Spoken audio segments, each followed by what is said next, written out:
wannan kore-koren da ake miki bari na baki shawara tun da dama aikin ki ne bankaɗawa su kika ki bankaɗawa to me zai hana ki bankaɗa musu kawai don ki samu ki zauna lafiya tunda kina son zama a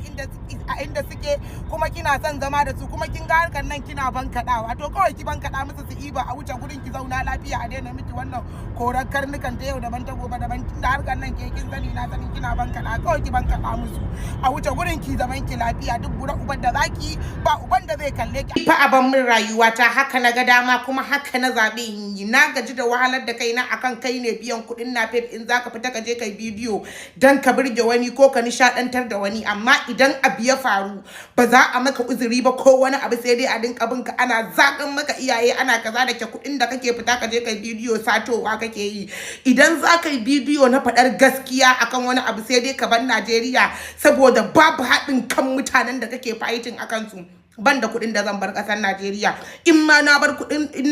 Najeriya ban da kuɗin da zan tattara iyaye na gabaki ɗaya su ban Najeriya don haka sai na zaɓi in zauna lafiya na ja gefe in na ga dama in yi bidiyo na da zai nishaɗantar da karan kaina da kaina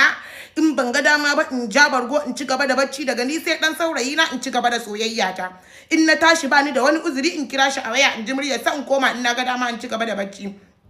amma na gaji da wahalar da kaina akan mutanen da ba su da haɗin kai ba su da goyon baya kuma ba su san ciwon kansu ba su san inda yake musu ciwo ba wanda yake tsayawa akan